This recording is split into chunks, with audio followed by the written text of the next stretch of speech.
श्री शिव रक्षा स्तोत्रम्। ॐ अस्य श्री शिव रक्षा स्तोत्रमन्त्रस्य याज्ञवल्क्य ऋषिः श्री सदाशिवो देवता अनुष्टुप् छन्दः श्री सदाशिव प्रीत्यर्थं शिवरक्षा स्तोत्र जपे विनियोगः। चरितं देवदेवस्य महादेवस्य पावनम् अपारं परमोदारं चतुर्वर्गस्य साधनं गौरीविनायकोपेतं पञ्चवक्त्रं त्रिनेत्रकं शिवं ध्यात्वा दशभुजं शिवरक्षां पठेन्नरः गङ्गाधरः शिरः पातु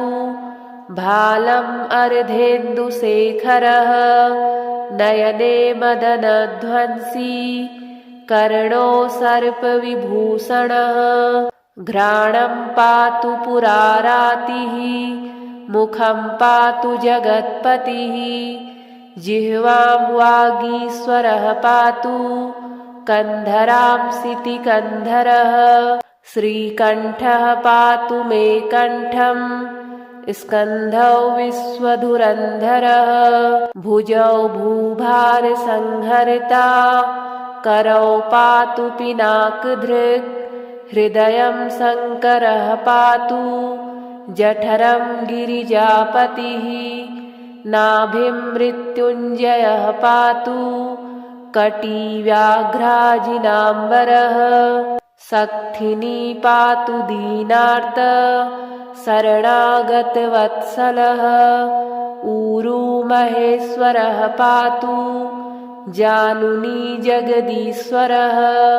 जङ्घे पातु जगत्कर्ता गुल्फौ पातु गणाधिपः चरणौ करुणासिन्धुः सर्वाङ्गानि सदाशिवः एतां शिवबलोपेतां रक्षां यः सुकृती पठेत् स भुक्त्वा सकलान् कामान् शिवसायुज्यमवाप्नुयात्। ग्रहभूतपिशाचाद्यास्त्रैलोक्ये विचरन्ति ये दूरादासु पलायन्ते शिवनामाभिरक्षणात् अभयङ्करनामेदं कवचं पार्वतीपतेः भक्त्या बिभर्ति यः कण्ठे तस्य वश्यं जगत्त्रयम् इमां नारायणः स्वप्ने शिवरक्षां यथा दिशत् प्रातरुत्थाय योगीन्द्रो याज्ञवल्क्यः तथा लिखत्। चरितं देवदेवस्य महादेवस्य पावनम् अपारं परमोदारं चतुर्वर्गस्य साधनं गौरीविनायकोपेतं पञ्चवक्त्रं त्रिनेत्रकं शिवं ध्यात्वा दशभुजं शिवरक्षां पठेन्नरः गङ्गाधरः शिरः पातु भालम् अर्धेन्दुशेखरः नयने मदनध्वंसी कर्णो सर्पविभूषणः घ्राणं पातु पुरारातिः मुखं पातु जगत्पतिः जिह्वां वागीश्वरः पातु कन्धरां सितिकन्धरः श्रीकण्ठः पातु मे कण्ठं स्कन्धौ विश्वधुरन्धरः भुजौ भूभारसंहर्ता करौ पातु पिनाकधृक् हृदयं शङ्करः पातु जठरं गिरिजापतिः नाभिं मृत्युञ्जयः पातु कटी व्याघ्राजिनाम्बरः सक्थिनी पातु दीनार्त शरणागतवत्सलः ऊरू महेश्वरः पातु जानुनी जगदीश्वरः जङ्घे पातु जगत्कर्ता गुल्फौ पातु गणाधिपः चरणौ करुणासिन्धुः सर्वाङ्गानि सदाशिवः एतां शिवबलोपेतां रक्षां यः सुकृती पठेत् स भुक्त्वा सकलान् कामान् शिवसायुज्यमवाप्नुयात् ग्रहभूतपिशाचाद्यास्त्रैलोक्ये विचरन्ति ये दूरादासु पलायन्ते शिवनामाभिरक्षणात् अभयङ्करनामेदं कवचं पार्वतीपतेः भक्त्या बिभर्ति यः कण्ठे तस्य वश्यं जगत्त्रयम् इमां नारायणः स्वप्ने शिवरक्षां यथा दिशत् प्रातरुत्थाय योगीन्द्रो याज्ञवल्क्यः तथा लिखत् चरितं देवदेवस्य महादेवस्य पावनम् अपारं परमोदारं चतुर्वर्गस्य साधनं गौरीविनायकोपेतं पञ्चवक्त्रं त्रिनेत्रकं शिवं ध्यात्वा दशभुजं शिवरक्षां पठेन्नरः गङ्गाधरः शिरः पातु भालम् अर्धेन्दुशेखरः नयने मदनध्वंसी कर्णो सर्पविभूषणः घ्राणं पातु पुरारातिः मुखं पातु जगत्पतिः जिह्वां वागीश्वरः पातु कन्धरां सितिकन्धरः श्रीकण्ठः पातु मे कण्ठं स्कन्धौ विश्वधुरन्धरः भुजौ भूभारसंहर्ता करौ पातु पिनाकधृक् हृदयं शङ्करः पातु जठरं गिरिजापतिः नाभिं मृत्युञ्जयः पातु कटिव्याघ्राजिनाम्बरः सक्थिनी पातु दीनार्त शरणागतवत्सलः ऊरू महेश्वरः पातु जानुनी जगदीश्वरः जङ्घे पातु जगत्कर्ता गुल्फौ पातु गणाधिपः चरणौ करुणासिन्धुः सर्वाङ्गानि सदाशिवः एतां शिवबलोपेतां रक्षां यः सुकृती पठेत् स भुक्त्वा सकलान् कामान् शिवसायुज्यमवाप्नुयात् ग्रहभूतपिशाचाद्यास्त्रैलोक्ये विचरन्ति ये दूरादासु पलायन्ते शिवनामाभिरक्षणात् अभयङ्करनामेदं कवचं पार्वतीपतेः भक्त्या बिभर्ति यः कण्ठे तस्य वश्यं जगत्त्रयम् इमां नारायणः स्वप्ने शिवरक्षां यथा दिशत् प्रातरुत्थाय योगीन्द्रो याज्ञवल्क्यः तथा लिखत् चरितं देवदेवस्य महादेवस्य पावनम् अपारं परमोदारं चतुर्वर्गस्य साधनं गौरीविनायकोपेतं पञ्चवक्त्रं त्रिनेत्रकं शिवं ध्यात्वा दशभुजं शिवरक्षां पठेन्नरः गङ्गाधरः शिरः पातु भालम् अर्धेन्दुशेखरः नयने मदनध्वंसी कर्णो सर्पविभूषणः घ्राणं पातु पुरारातिः मुखं पातु जगत्पतिः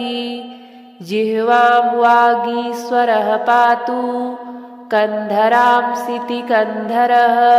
श्रीकण्ठः पातु मे कण्ठम्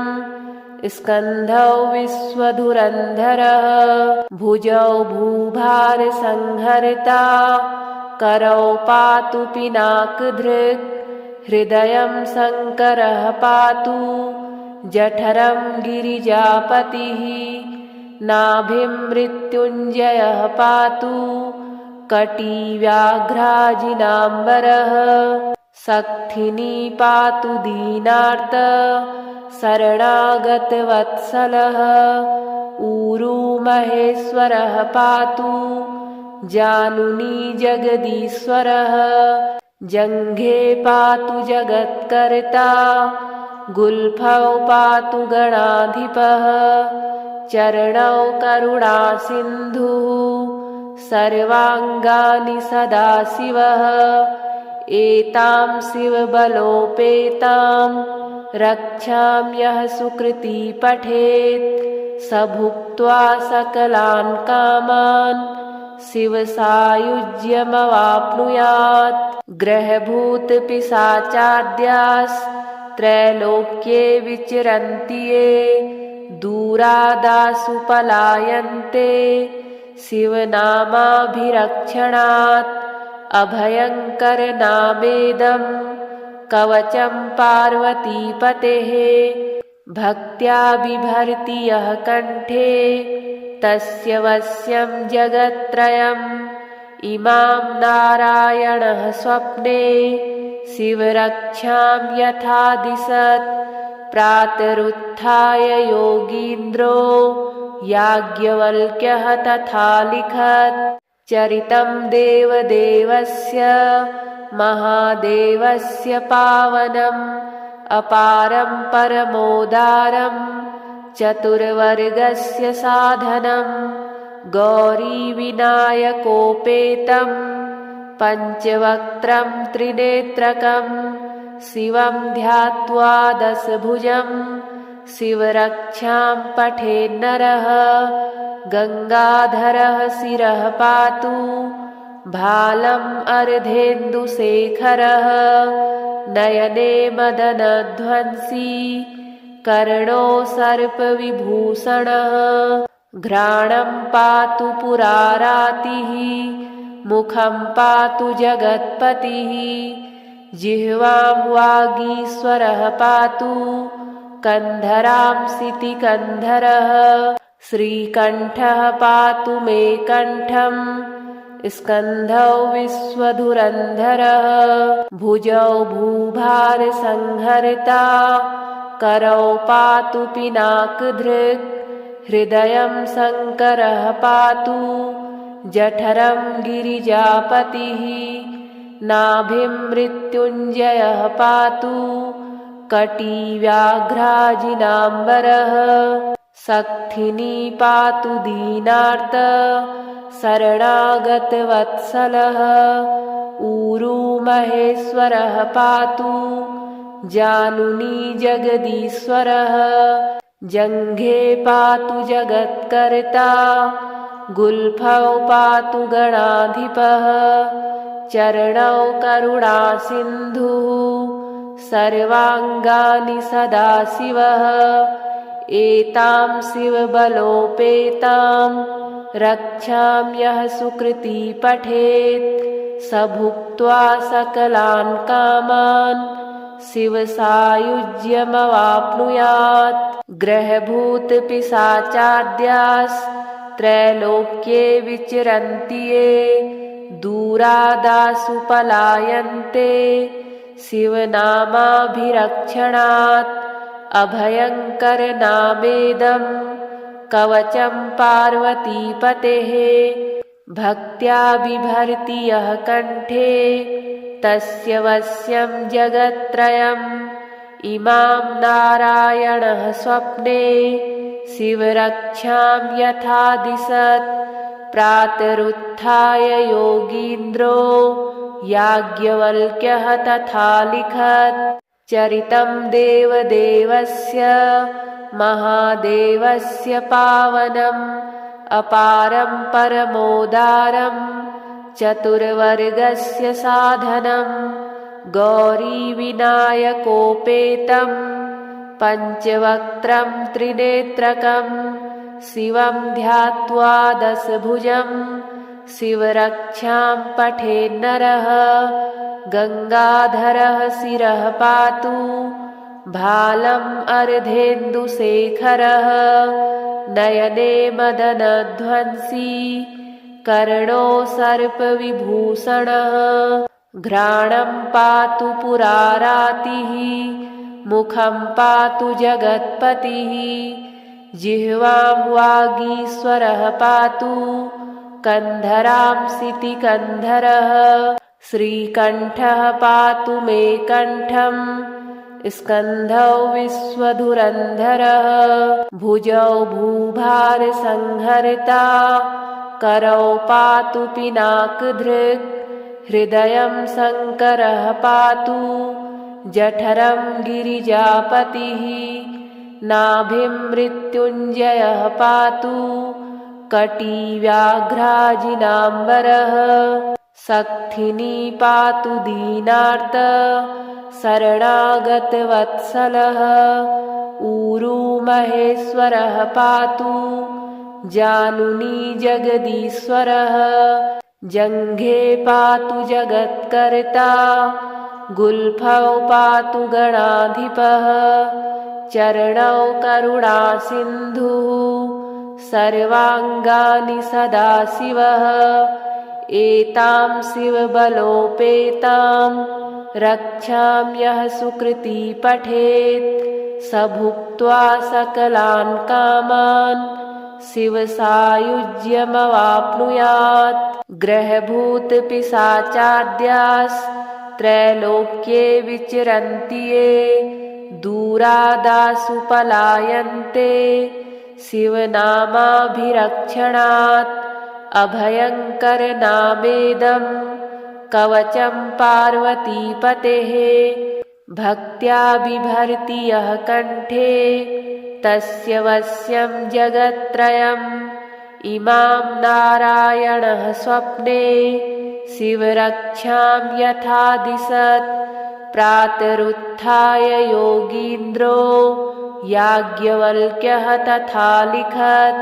चरितं देवदेवस्य महादेवस्य पावनम्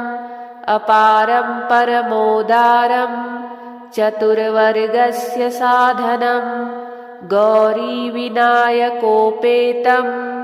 पञ्चवक्त्रं त्रिनेत्रकं शिवं ध्यात्वा दशभुजं शिवरक्षां पठेन्नरः गङ्गाधरः शिरः पातु भालम् अर्धेन्दुशेखरः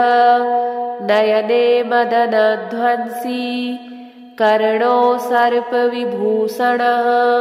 घ्राणं पातु पुरारातिः मुखं पातु जगत्पतिः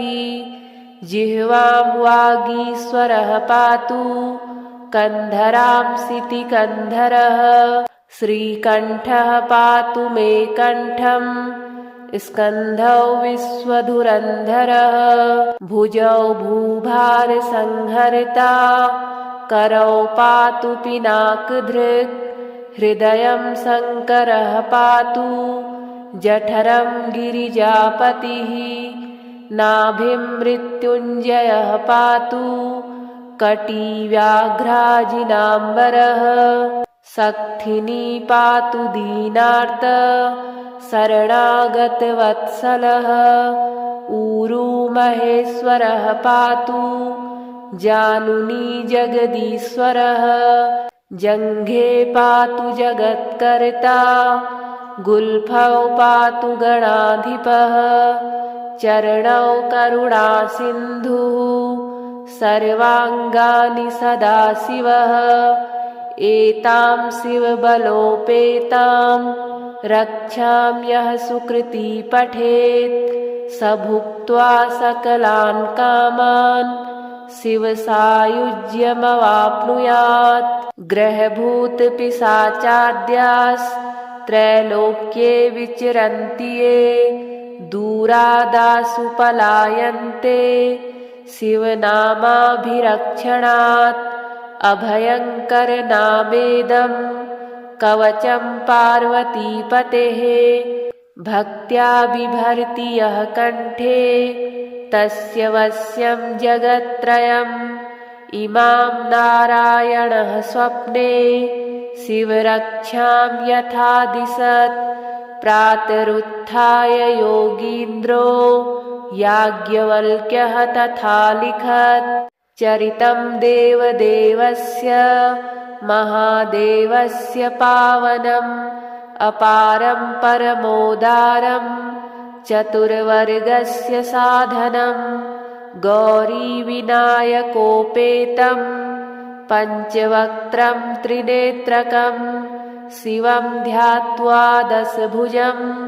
शिवरक्षां पठेन्नरः गङ्गाधरः शिरः पातु भालम् अर्धेन्दुशेखरः नयने मदनध्वंसी कर्णो सर्पविभूषणः घ्राणं पातु पुरारातिः मुखं पातु जगत्पतिः जिह्वां वागीश्वरः पातु कन्धरां सितिकन्धरः श्रीकण्ठः पातु मे कण्ठम् स्कन्धौ विश्वधुरन्धरः भुजौ भूभारसंहर्ता करौ पातु पिनाकधृक् हृदयं शङ्करः पातु जठरं गिरिजापतिः नाभिं मृत्युञ्जयः पातु कटी व्याघ्राजिनाम्बरः सक्थिनी पातु दीनार्त शरणागतवत्सलः ऊरू महेश्वरः पातु जानुनी जगदीश्वरः जङ्घे पातु जगत्कर्ता गुल्फौ पातु गणाधिपः चरणौ करुणासिन्धुः सर्वाङ्गानि सदाशिवः एतां शिवबलोपेतां रक्षां यः सुकृती पठेत् स भुक्त्वा सकलान् कामान् शिवसायुज्यमवाप्नुयात् ग्रहभूतपिशाचाद्यास्त्रैलोक्ये विचरन्ति ये दूरादासु पलायन्ते शिवनामाभिरक्षणात् अभयङ्करनामेदं कवचं पार्वतीपतेः भक्त्या बिभर्ति यः कण्ठे तस्य वश्यं जगत्त्रयम् इमां नारायणः स्वप्ने शिवरक्षां यथा दिशत् प्रातरुत्थाय योगीन्द्रो याज्ञवल्क्यः तथा लिखत् चरितं देवदेवस्य महादेवस्य पावनम् अपारं परमोदारं चतुर्वर्गस्य साधनं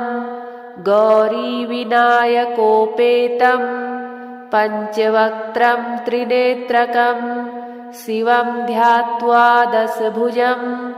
शिवरक्षां पठेन्नरः गङ्गाधरः शिरः पातु भालम् अर्धेन्दुशेखरः नयने मदनध्वंसी कर्णो सर्पविभूषणः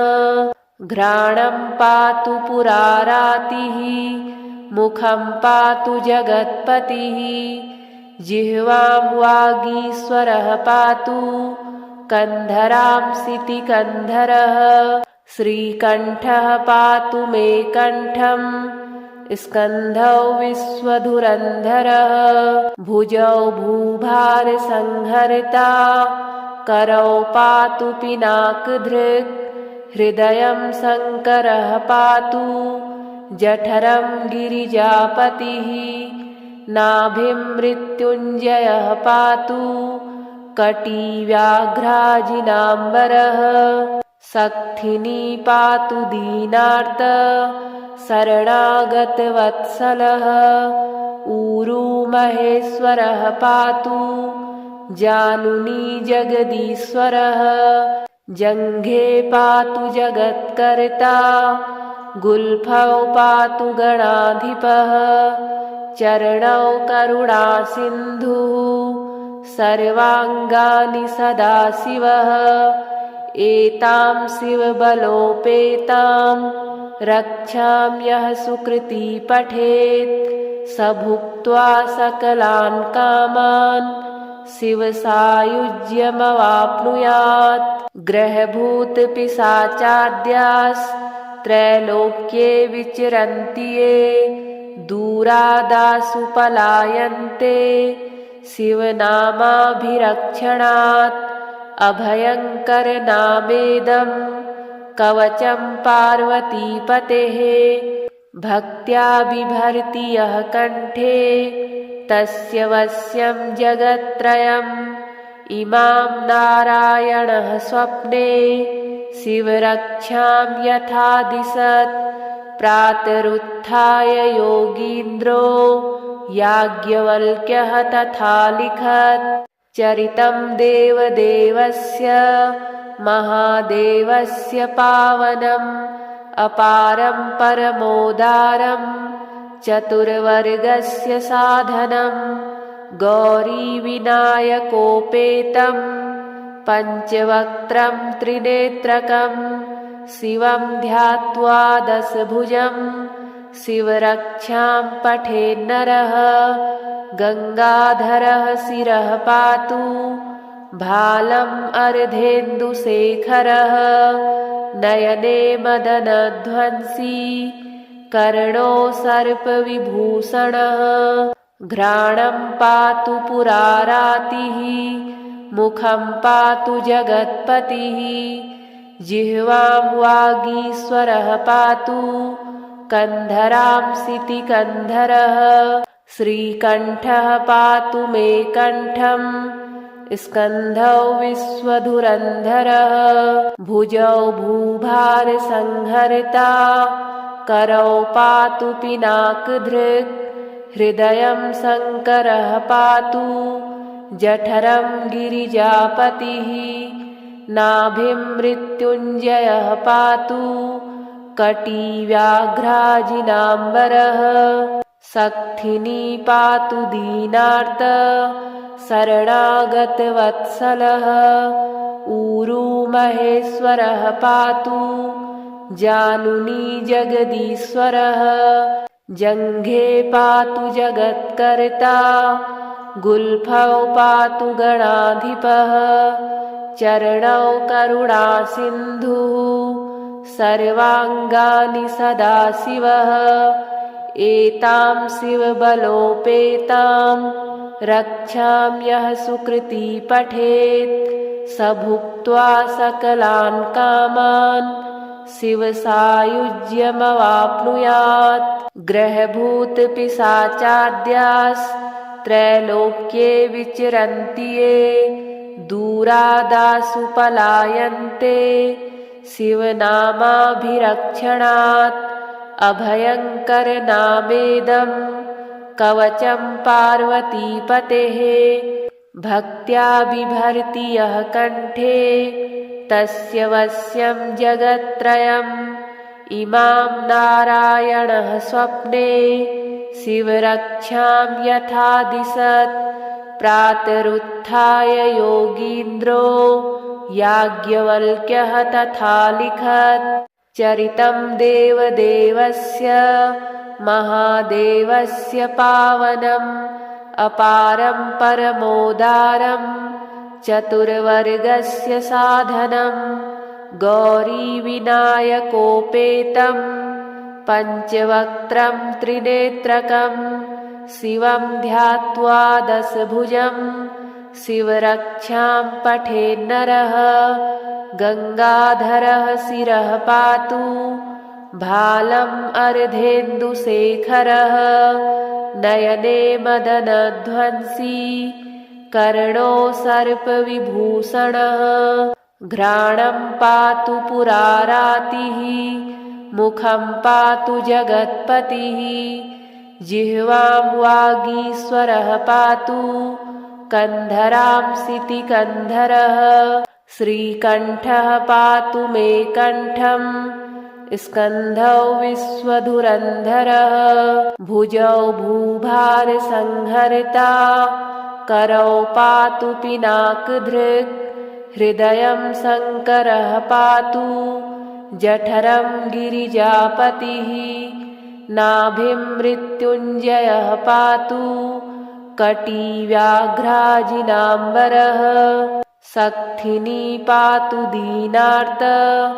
शरणागतवत्सलः ऊरू महेश्वरः पातु जानुनी जगदीश्वरः जङ्घे पातु जगत्कर्ता गुल्फौ पातु गणाधिपः चरणौ करुणासिन्धुः सर्वाङ्गानि सदाशिवः एतां शिवबलोपेतां रक्षाम्यः सुकृती पठेत्